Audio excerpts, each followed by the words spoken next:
Jaya Gopi Jana Vallabha Girivaradhari.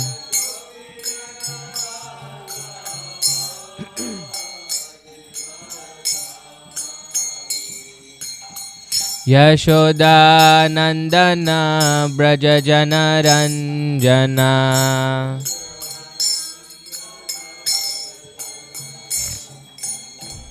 Yashoda Nandana Braja Jana Ranjana.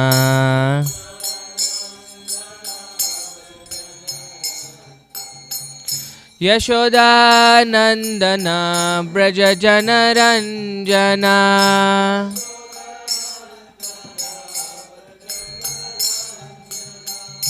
Yamuna Tira Vanachari.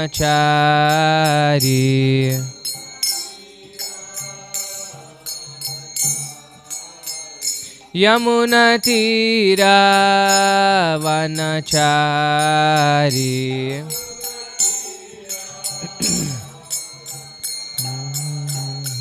Jaya Radha Madhava Kunja Bihari.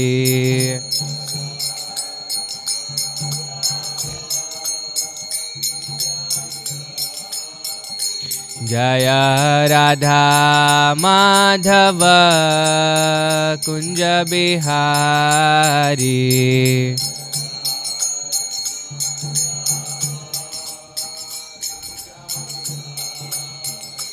Jaya Gopi Jana Vallabha Girivaradhari.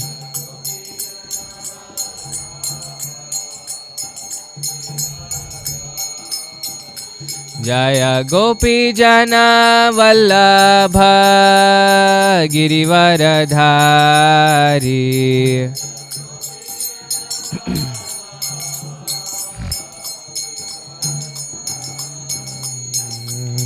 Yashoda Nandana Braja Jana Ranjana.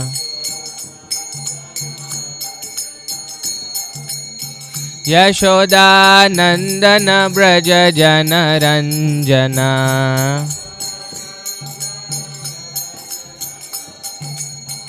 Yashoda Nandana Braja Jana Ranjana. Yamuna Tira Vanachari.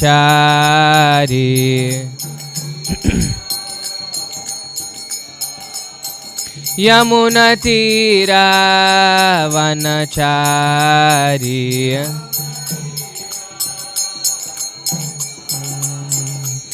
Hare Krishna, Hare Krishna, Krishna Krishna, Hare Hare, Hare Rama, Hare Rama, Rama Rama, Hare Hare.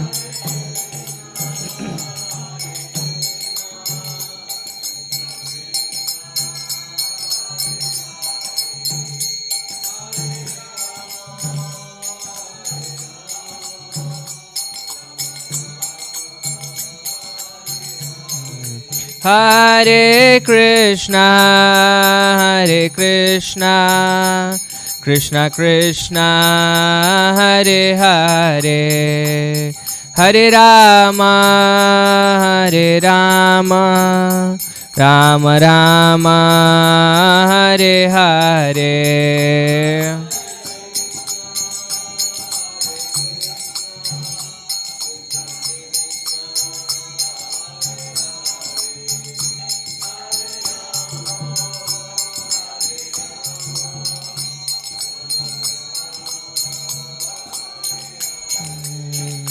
Jaya Prabhupada, Jaya Prabhupada, Jaya Prabhupada, Jaya Prabhupada.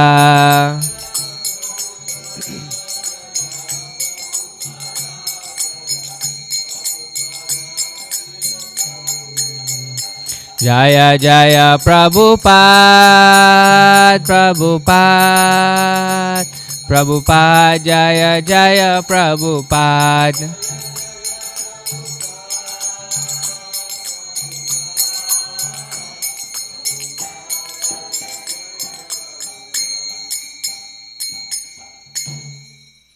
Shri Prabhupada ki jai, Grantaraj Srimad Bhagavatam ki jai, Samaveta Bhakta Vrinda ki. We are continuing with our reading from Canto 6, Chapter 4. Doing, I think, text 15.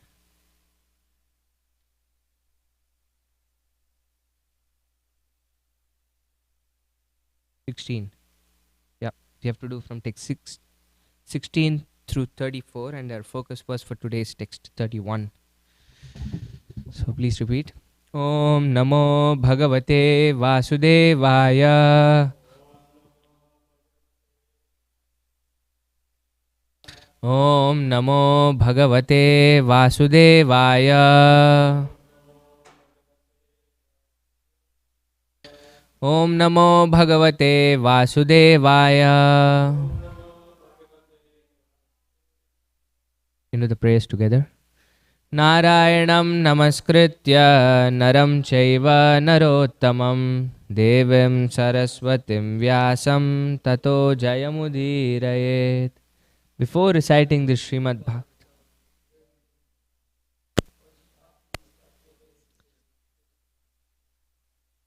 unto Naranarayana Rishi, the supermost human being, unto Mother Saraswati, the goddess of learning, and unto Srila Vyasadeva, the author.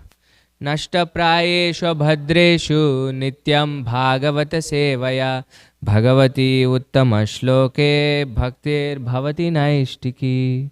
By regular attendance in classes on the Bhagavatam and by rendering of service to the pure devotee, all that is troublesome to the heart is almost completely destroyed, and loving service unto the personality of Godhead, who is praised with transcendental songs, is established as an irrevocable fact.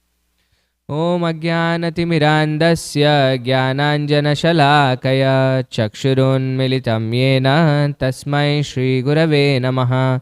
Shri Chaitanya Manobishtam Stapitam Yena Bhutale Swayam Rupa Kadamahyam Dadati Swapadantikam.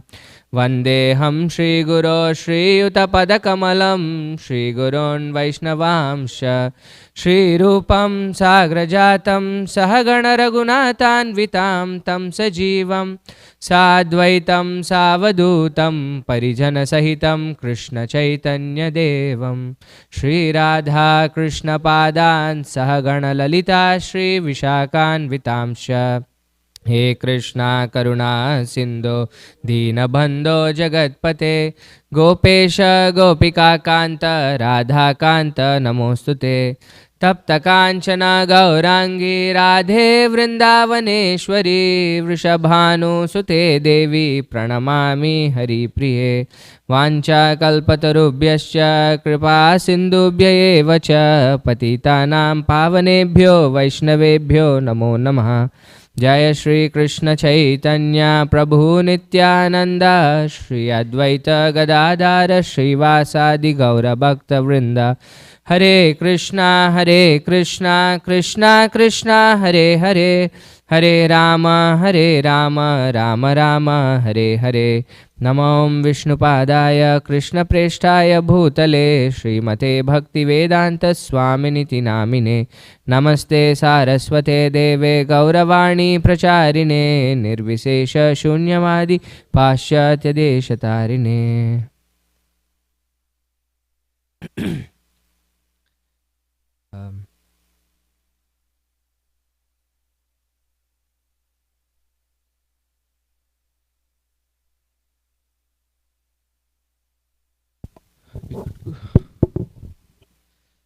The purport for this text 31 is a little bit big. I was thinking we could do either the verses or the...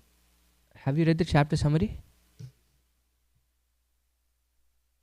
You haven't read the chapter summary, right? We could read the few paragraphs of chapter summary which summarize the prayers and then get to the verse. So, can you start from the second paragraph. The first paragraph we've already gone through, the first 15 verses. We can start from the second paragraph. In the beginning, Daksha created all the demigods, demons, and human beings. But when he found the population not increasing properly, he took sannyas and went to Vindhya mountain, where he underwent severe austerities and offered Lord Vishnu a particular prayer known as Hamsa Guhya, by which Lord Vishnu became very pleased with him. The contents of the prayer were as follows. So this entire section is the prayers called the Hamsaguhya prayers that we'll read today. Okay, please continue. The Supreme Personality of Godhead, the Super Soul, Lord Hari, is the controller of both the living entities and the material nature. He is self-sufficient and self-effulgent. As the subject matter of perception is not the cause of perceiving senses, so the living entity, although within his body, does not cause his eternal friend, the Supersoul, who is the cause of creation of all the senses. Because of the living entity's ignorance, his senses are engaged with material objects. Since the living entity is alive, he can understand the creation of this material world to some extent, but cannot understand the Supreme Personality of Godhead, who is beyond the conception of the body, mind, and intelligence. Nevertheless, great sages who are always in meditation can see the personal form of the Lord within their hearts.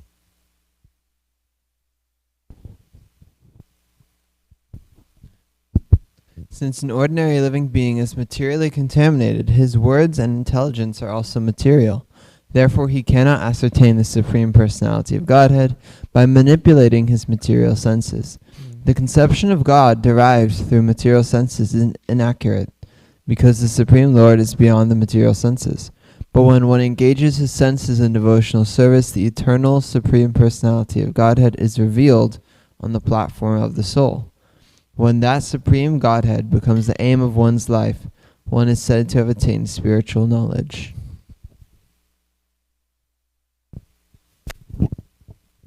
The Supreme Brahman is the cause of all causes because he originally existed before the creation. He is the original cause of everything, both material and spiritual, and his existence is independent. However, the Lord has a potency called avidya, the illusory energy, which induces the false arguer to think himself perfect, and which induces the illusory energy to bewilder the conditioned soul. The Supreme Brahman, the Super Soul, is very affectionate to his devotees. To bestow mercy upon them, he discloses his form, name, attributes, and qualities to be worshipped within this material world. Yeah. At least in the three prayers that we have summarized, there is a common theme. Did you notice it?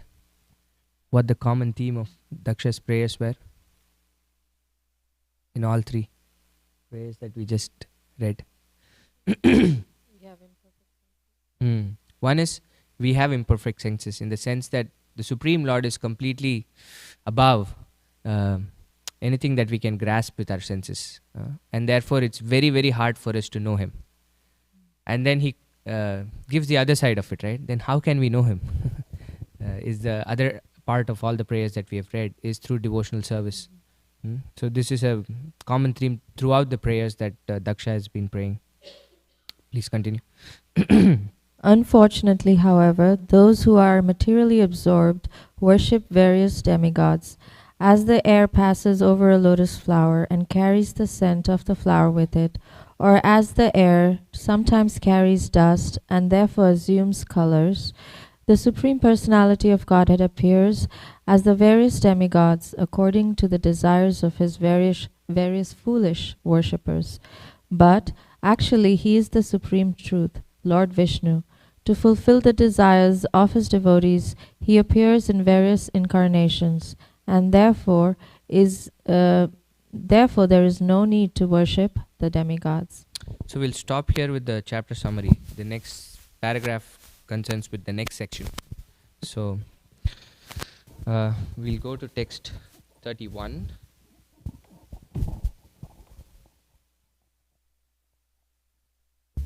go to the Sanskrit.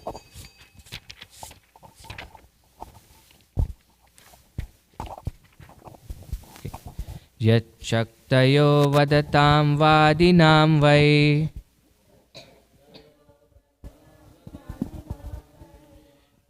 vivada samvada bhuvo bhavanti kurvanti chaisham muhuratma moham tasmai namo nanta gunaya bhumne yachaktayo vadatam vadinam vai vivada samvada bhuvo bhavanti kurvanti chaisham muhuratma moham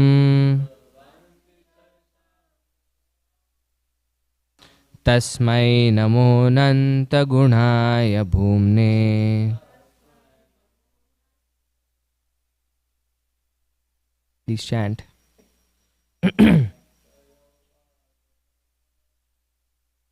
Yachaktayo vadatam vadinam vai vivada samvada bhuvo bhavanti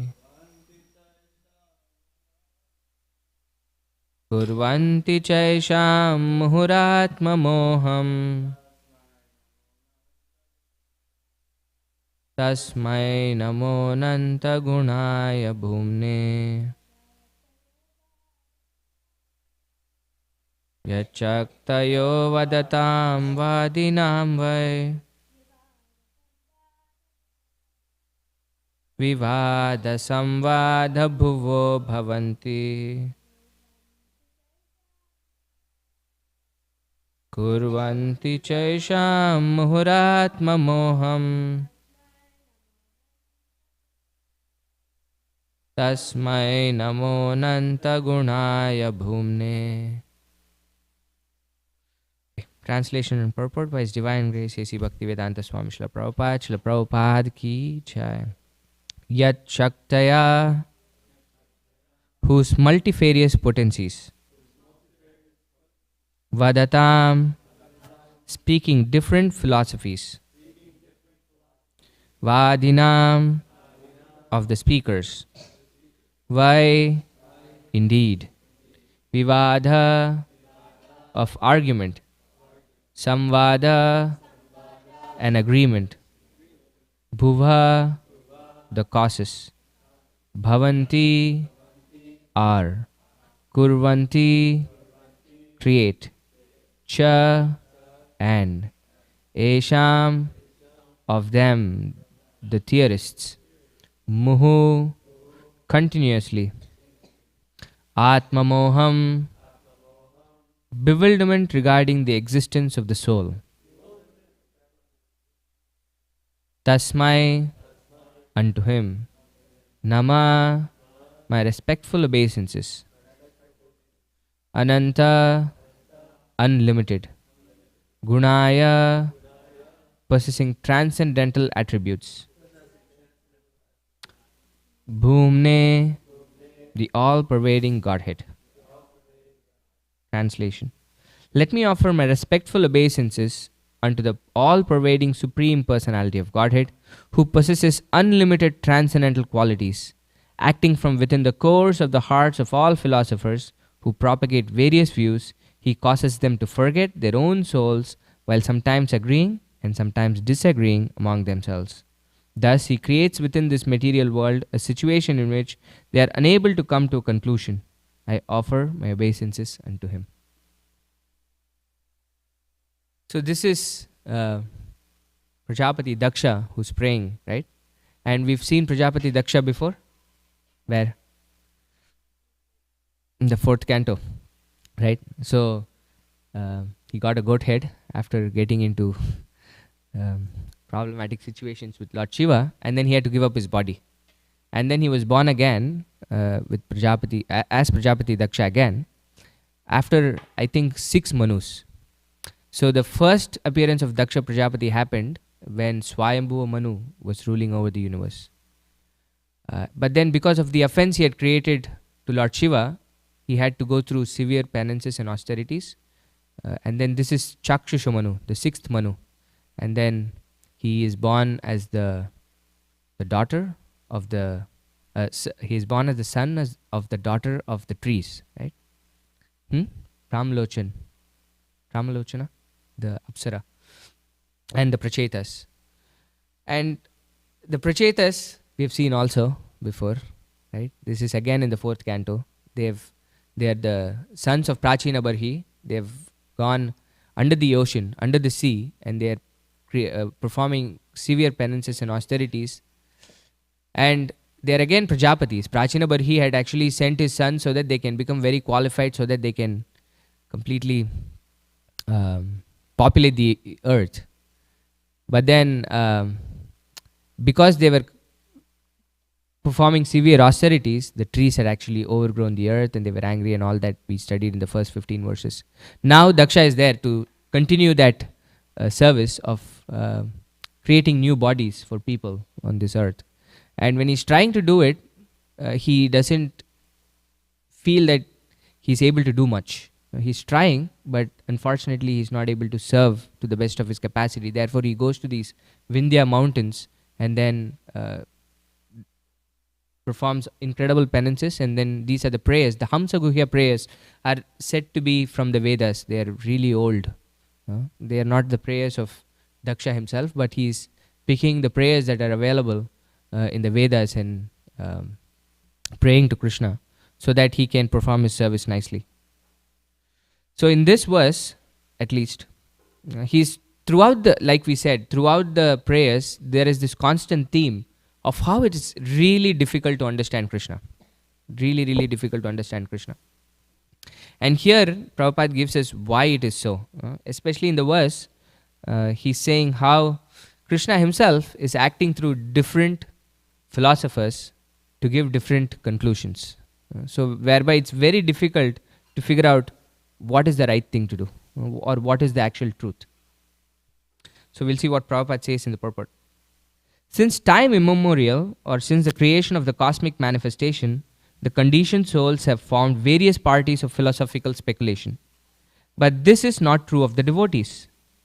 This is a constant compare and contrast that's happening throughout the prayers between somebody who's a materialist and somebody who's a devotee. Non-devotees have different ideas of creation, maintenance and annihilation, and therefore they are called vadis and prativadis, proponents and counter-proponents.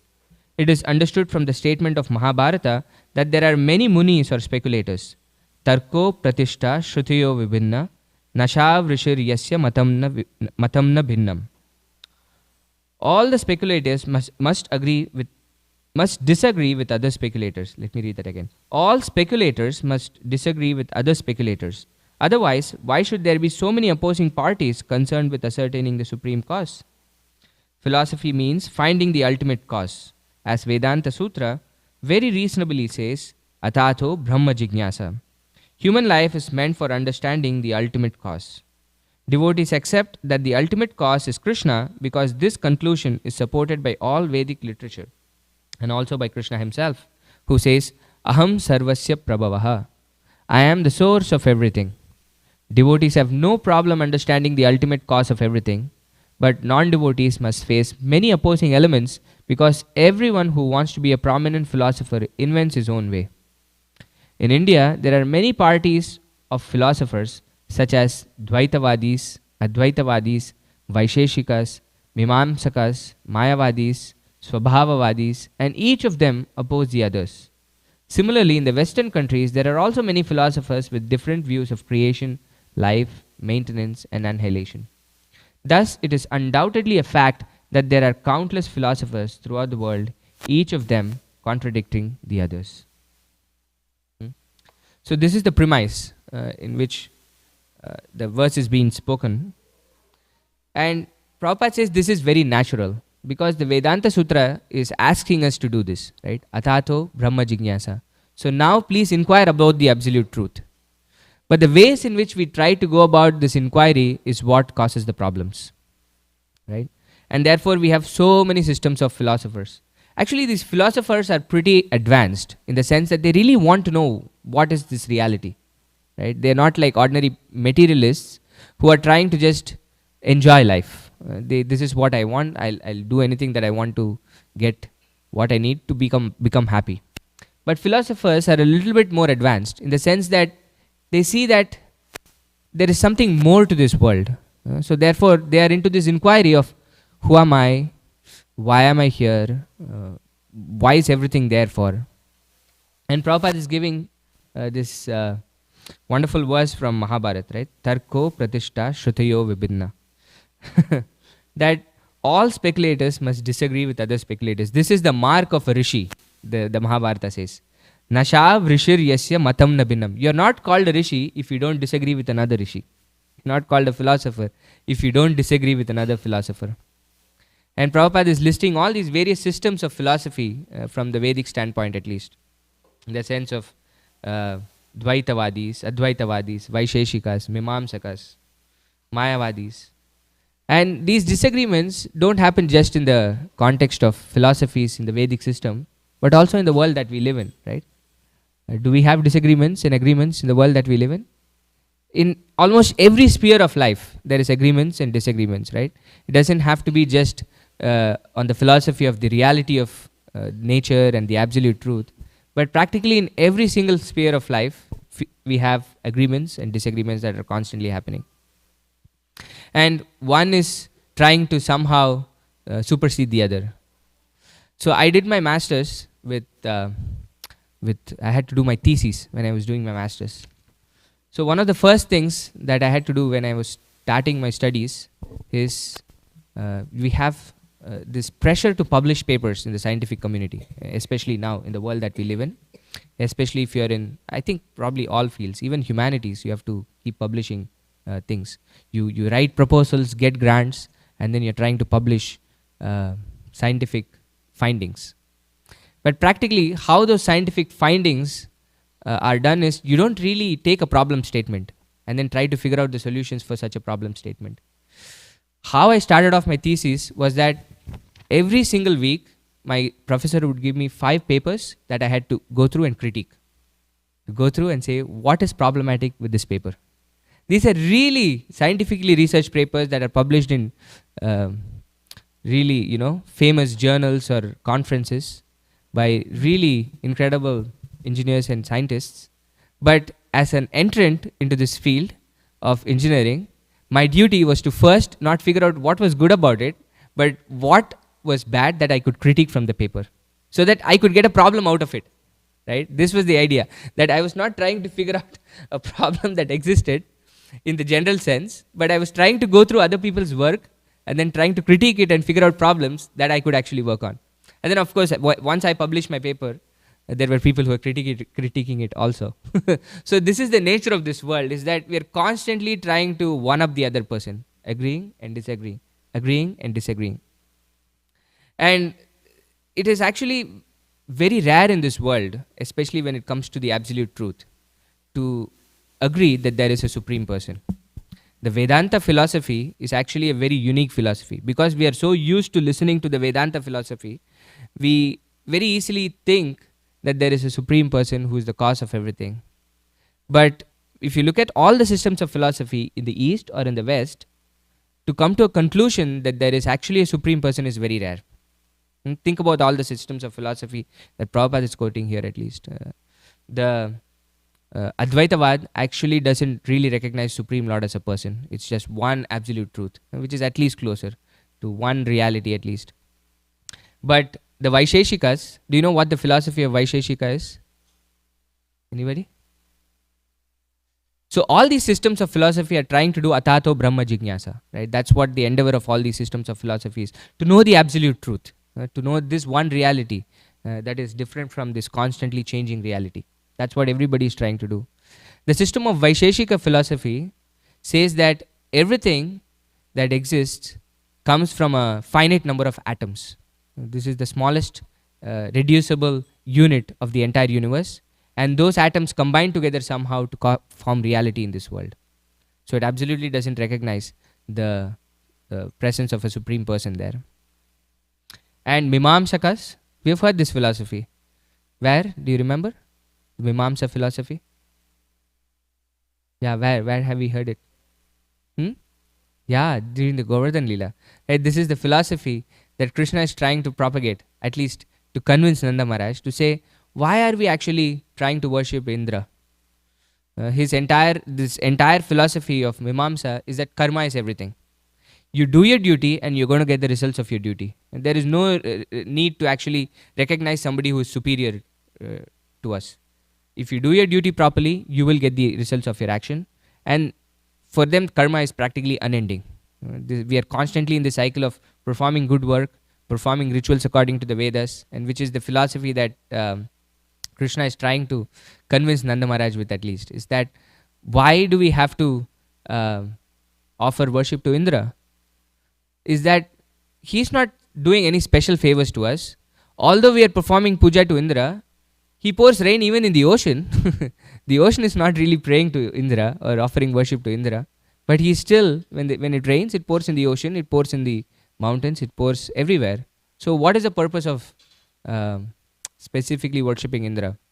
So therefore he asks Nanda Maharaj to worship Govardhan, who gives everything that they need for their sustenance, right? So this is the Mimamsa philosophy. And the Mayavadis, we of course know this in great detail, is that they completely deny the existence of the personality of Godhead, think everything is an illusion, whatnot. And Swabhavavadis they think that everything is inherently present, there is no external cause. So like this, there are several systems of philosophies. And in the West, we have no dearth for it also. How do we understand the absolute reality in the West? What is our idea? Yeah. Yeah, the Big Bang. Everything came out of an infinitely dense, infinitely tiny, we have no idea what it is, piece of matter. And then it just exploded one day, and then everything amazing was created from that explosion. Right? This is the Big Bang theory. And we have other theories also of theories of evolution, of how matter combined together somehow to produce all these wonderful forms of life. Right? So there is absolutely no dearth of all of these philosophies that are there. And each one is trying to contradict the other. Right? And even up to this point, like I said, the scientific community is still trying to say better theory of evolution or better the Big Bang theory, without completely trying to recognize there is actually a person behind all of this. And this is, and why, and Daksha Prajapati here says, Krishna himself is trying to do this. Right, in this verse, within the hearts of these philosophers, Krishna is trying to create these forgetfulness and remembrances in a way by which so many different forms of philosophies can be manifest. And what is the reason behind all of this? Prabhupada says in the next section of the purport. Now we might ask why there are so many philosophers if the ultimate goal of philosophy is one, right? Everybody is trying to figure out this one absolute reality. That's what every single system of philosophy is trying to do. Undoubtedly, the ultimate cause is one, the supreme Brahman. As Arjuna told Krishna in the Bhagavad Gita 10:12, Param Brahma Param Dhama Pavitram Paramam Bhavan Purusham Shashvatam Divyam Adi Devam Ajam Vibhum. You are the supreme Brahman, the ultimate, the supreme abode and purifier, the absolute truth and the eternal divine person. You are the primal God, transcendental and original, and you are the unborn and all-pervading beauty. Non-devotee speculators, however, do not accept an ultimate cause, Sarva Karana Karanam, because they are ignorant and bewildered concerning the soul and its activities, even though some of them have a vague idea of the soul. Many controversies arise, and the philosophical speculators can never reach a conclusion. All of these speculators are envious of the Supreme Personality of Godhead. And as Krishna says in the Bhagavad Gita 16, 19, 20, Tanaham dishata kuran samsareshu naradaman kshipam yajashram ashubhan ashurishveva yonishu. Ashurim yonimapanna mudha janmani janmani mam aprapyaiva kaunteya tato yantyadamam gatim. Those who are envious and mischievous, who are the lowest among men, are cast by me unto the ocean of material existence, into various demonic species of life. Attaining repeated birth among the species of demonic life, such persons can never approach me. Gradually, they sink down to the most abominable type of existence. Because of their envy of the Supreme Personality of Godhead, non devotees are born in demonic families life after life. They are great offenders, and because of their offense, the Supreme Lord keeps them always bewildered. Kurvanti chaisham muhuratma moham. The Lord, the Supreme Personality of Godhead, purposely keeps them in the darkness, Atma Moham. The great authority Parashara, the father of Vyasadeva, explains the Supreme Personality of Godhead thus. Jnana Shakti Bala Ishwarya Virya Tejam Shasheshatha Bhagavat Shabda Vachani Vina Heyair Gunadibi. The demonic speculators cannot understand the transcendental qualities, form, pastime, strength, knowledge, and opulence of the Supreme Personality of Godhead, which are all free from material contamination. Vina Heyair Gunadibi. These speculators are envious of the existence of the Lord. Jagadahur Anishravam. Their conclusion is that the entire cosmic manifestation has no controller, but is just working naturally. Thus, they are kept in constant darkness, birth after birth, and cannot understand the real cause of all causes. This is the reason why there are so many schools of philosophical speculation. So, what is the reason why Prabhupada says we have so many different systems of philosophies? It all boils down to one thing. Yeah, it is the enviousness. And this enviousness initially stems from our enviousness with Krishna, and then it slowly spreads to the enviousness with all the other living entities. This is how it all starts. And therefore, we are not able to accept the authority of the Lord. When Krishna says, Prabhupada says here, right? Krishna is saying straightforward, Aham Sarvasya Prabhava. Everything is actually coming from me. It is so simple and straightforward, but then because we are so envious of the Lord, we cannot just take it. And therefore, we have to start speculating. And this is Prabhupada's Disappearance Day lecture that we heard. Prabhupada was making this point about the spirit soul, as how we are not really these bodies, but the spirit soul. And he was giving this example of Dehinosmin Yata Dehe Kaumaram Yavanam Jara. Right? In this very self-same life, we have the body of a young child, and then the boy, then the youth, then old age. And within the same life, we can see that our bodies are constantly changing. And he was saying, what is the difficulty for us to know that after we leave this body, we're going to take another body?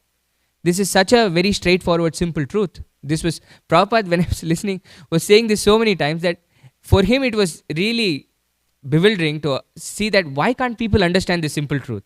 You can actually see it in this very life, and still it's very hard for us to accept that there is a spirit soul, and then after this life, we'll have another body, because of the way that in this very life, we're changing bodies. But even this very simple fact is very difficult for people to understand. Actually, only the Vedanta philosophy accepts that we have a soul. Every other systems of philosophy, like, it doesn't recognize this very fact, right? What to speak of the Supreme Brahman. So that is why this is very difficult, is because we are envious of the Lord. We don't want to take the direct meaning of what the Lord is saying. No, I'm going to speculate.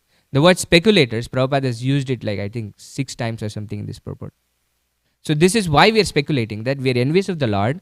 Therefore, I do not want to directly adhere to what the Lord is saying. Therefore, let me go on speculating. I know better, right? Why should I listen to what Krishna is saying? I know better, so let me use my intelligence to figure out what is the reality of this world. And that is why the verse of the Mahabharata says, oh, you have said this? I am better than you actually. So your philosophy is not right. I am going to do better than you and create another system of philosophy that will make sure that I am the better person. But the second half of this verse is what Prabhupada would quote very often. Does anybody know what the second half of this verse is?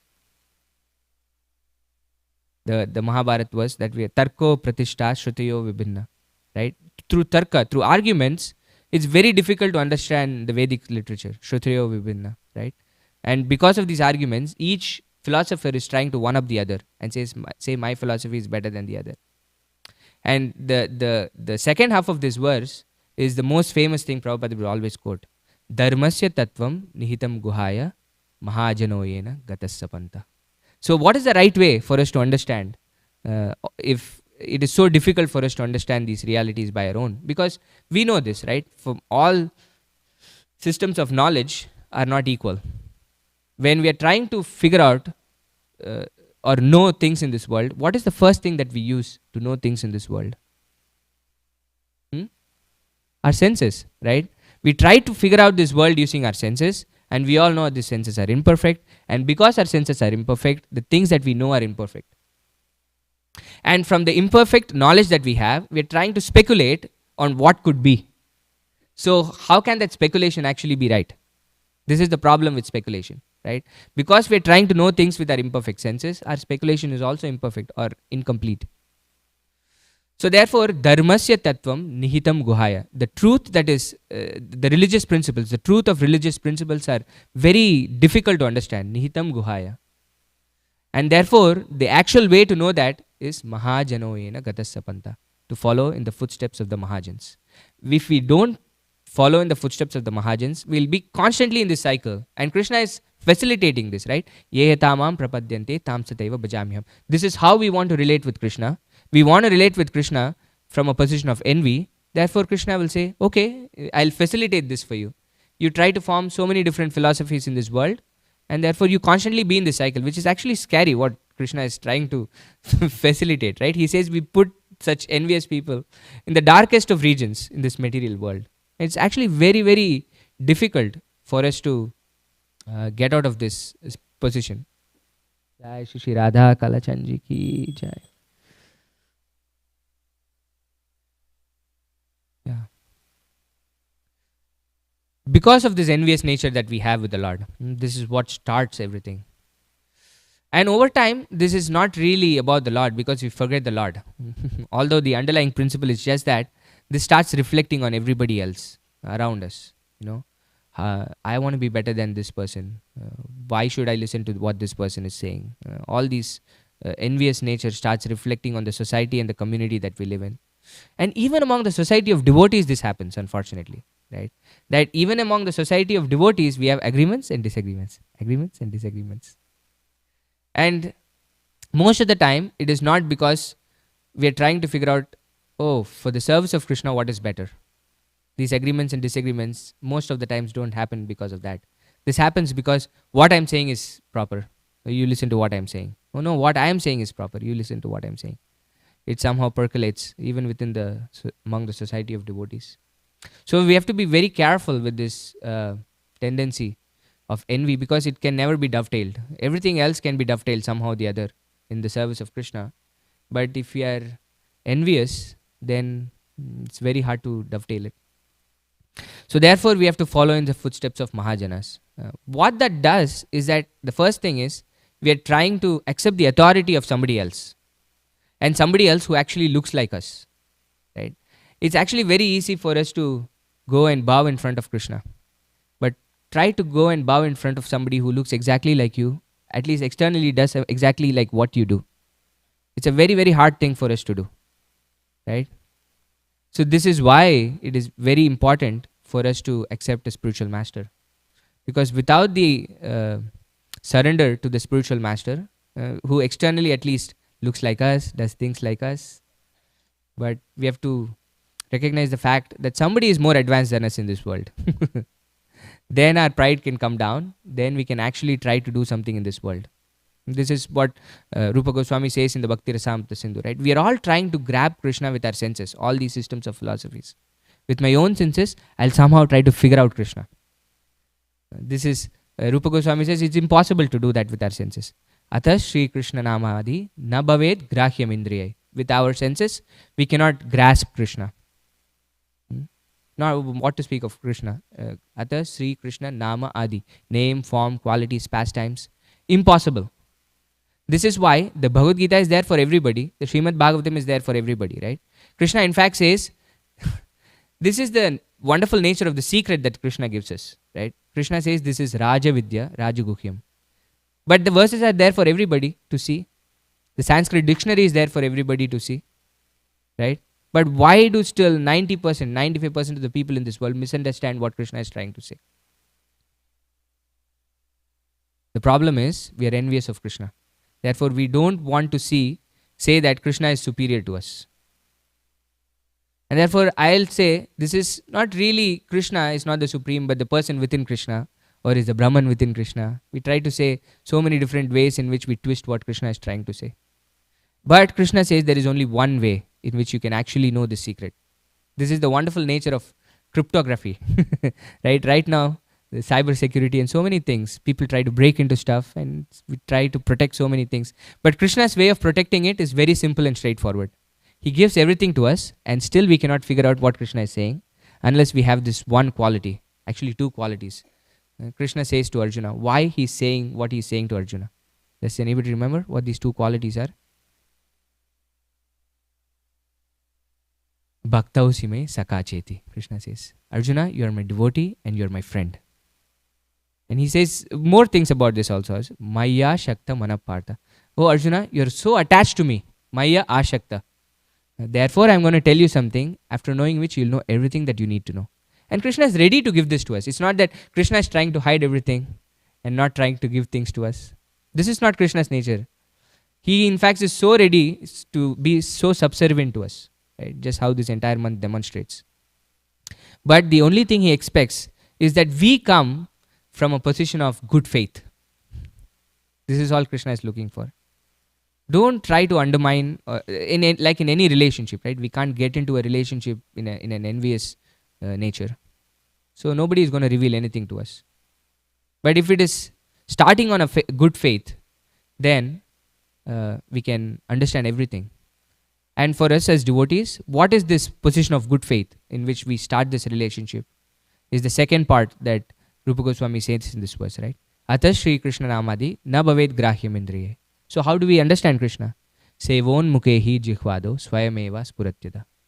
So therefore, we try to start this relationship with Krishna by service. Sevon mukehi jihvado. And especially Rupa Goswami says through the tongue. Because the tongue is the most difficult of all senses to control. Because we are trying to figure out Krishna through the senses is the exact thing that we have to curb. Right? And engage those senses into the service of Krishna. And the most difficult of all senses is the tongue. Krishna say, Bhakti Vinod Thakur says, right, in Sharira Vidyajal, Jadendriyata hai kal, Jive pele vishay shagre, Taro madhye jivadi, Lobo moishu dharmati. It's very difficult. Take jeta katina samshare. It's very difficult to control the tongue. So therefore we use the tongue in the service of Krishna and then everything will be revealed to us. Swayameva spuratyada. This is the nature of spiritual knowledge, is that you cannot go and try to find it. It has to be revealed. Just like all these systems of philosophies are trying to figure out Krishna by their own means and methods. But for a devotee, it's so easy, Prabhupada says. Because the devotee is it's very simple, can immediately accept what Krishna is saying and follow in the footsteps of Mahajanas or advanced devotees. Everything is revealed in the heart of the devotees. And he quotes in the end from Parashara Muni. This is Vyasadev's father. This is actually an incredible lineage, you know. This Vishnu Sahasranama tells about the lineage of Vyasadev, right? Vyasam Vashishta Naptaram Shakte Pautram Akalmajam Parasharat Majam Vande Shukatatam Taponidim. It says. That's this till Shukdev Goswami. This lineage, we know Shukdev Goswami is incredibly advanced. Of course, Vyasadeva was incredibly advanced. His father Parashara was incredibly advanced. His father Shakti Rishi was incredibly advanced. The knowledge that we are receiving comes from an incredible lineage. So this is Parashara Muni. That's why Prabhupada says this is a great authority. So we might not know these names, but they are coming from an incredible lineage. And he says these speculators are envious of the existence of the Lord. Again, the same point that he's making. And therefore, this is the reason why there are so many schools of philosophical speculation. So if we have to get rid of our envy, we have to start creating humility and try to serve Krishna, starting with our tongue at least, by chanting the holy names of the Lord, accepting prasad, And slowly, our senses become purified. The very same senses with which we are trying to speculate on the Lord actually can give us information of the Lord. Not in a way that is encroaching on the Lord's space, but in a way in which it is revealed to us in such wonderful ways. So this is devotional service. That's why throughout these prayers, it's constant compare and contrast that's happening of how it is really difficult to know the Lord, but you can be known only through devotional service. And this is the reason why. And actually we can speak a lot more on this, but we'll stop there as we are out of time. But if there are any questions, comments, thoughts or reflections. Yes, bro.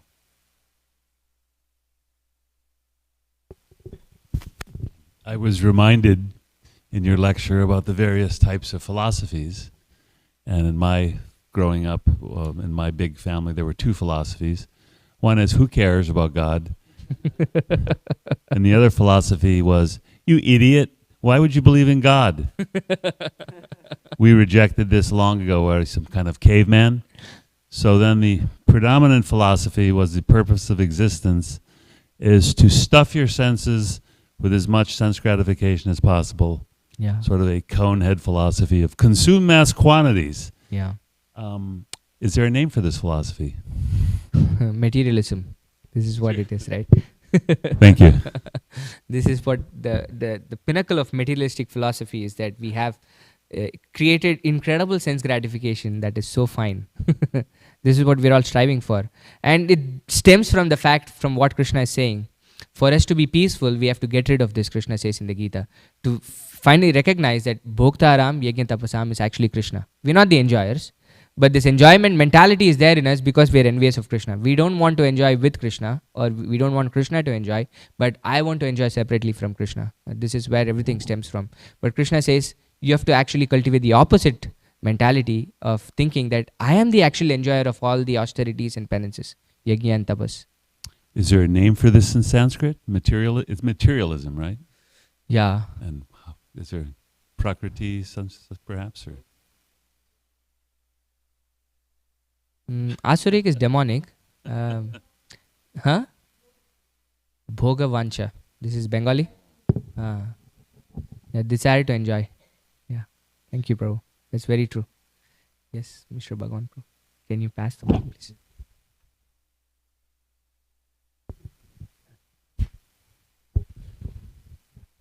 I saw an article in the paper yesterday that said that God helped a man get through his hardest times.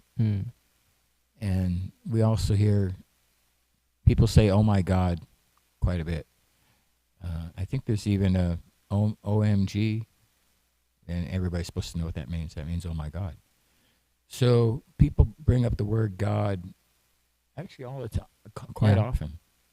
But they never say anything about Krishna or what God looks like. Who are they talking about?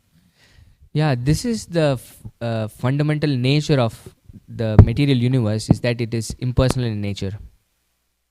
Right? Therefore, we really don't want to speak about the personality or the details. We are fine with just having an abstract entity as God, which is becoming rare even now, right? Even this, oh my God, could be, it's become like a modern slang. Doesn't really mean like, oh my God, like I'm really looking up to God in that sense, but it's just a way of saying I'm actually amused or amazed. This is what OMG right now means. It doesn't really mean anything deeper than that.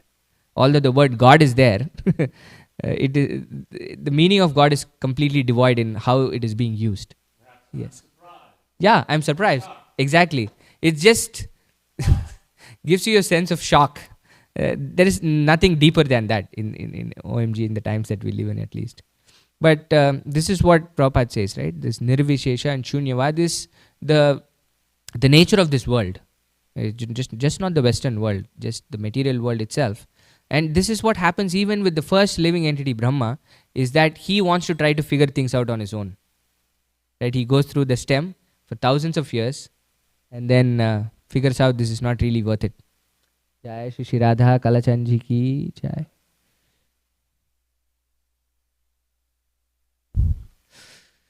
So that's why it's very hard to actually know about God and see Him as a person and things like that. It's that by default, the nature of this material world is that it is impersonal. Yeah, thank you. Any other thoughts? Okay, if not, we'll stop here. ग्रंथराज Shrimad Bhagavatam की जय, श्रील प्रभुपाद की जय। वाञ्छा कल्पतरुभ्यश्च कृपा सिन्धुभ्येव च पतितानां पावनेभ्यो वैष्णवेभ्यो नमो नमः। अनंत कोटि वैष्णव वृंद की जय। जय प्रभुपाद।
कर्मबन्ध फाँच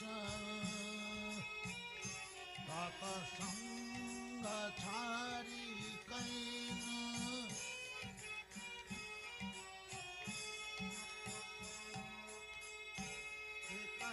रने लागिलामा कर्मबन्ध फाँच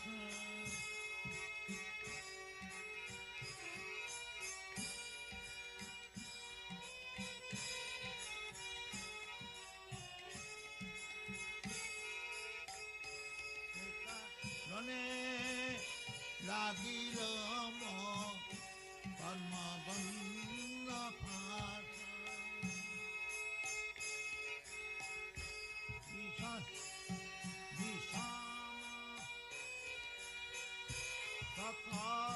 खाइन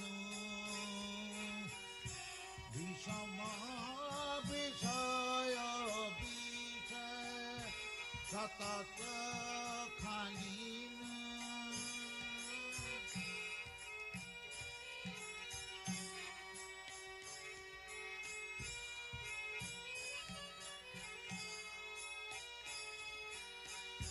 विषय विषम बिच तत खाइन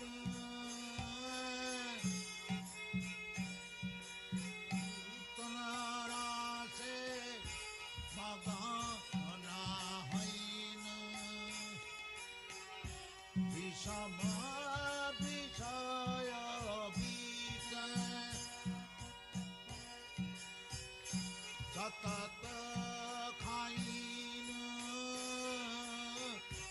गौर कीर्तन रसे मगन होइन विषम विषय बिच सतत खाइन गौर कीर्तन रसे मगन होइन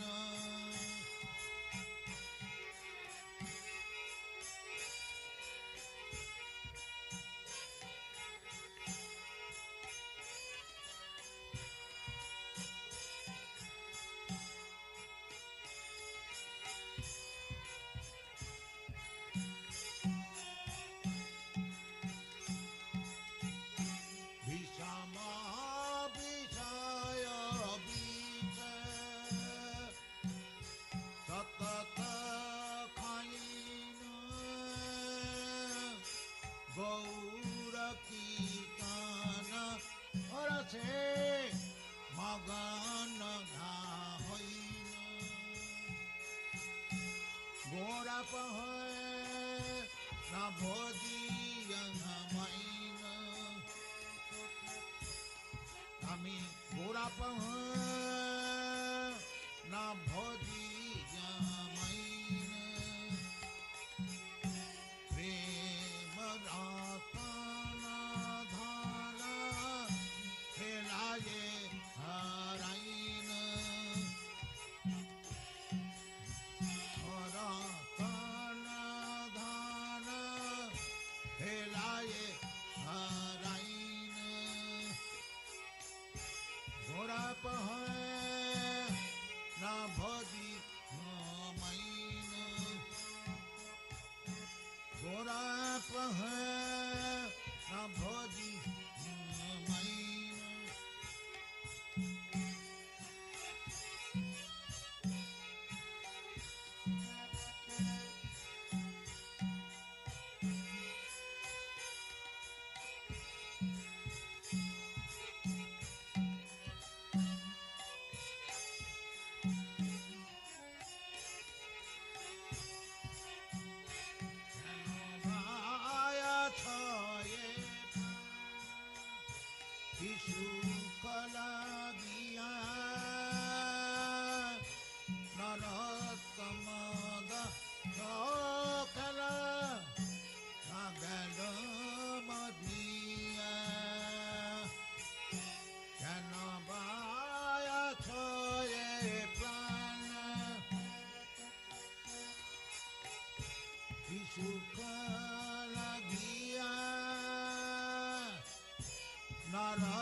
रत्तम दासोखन नगल मोदिय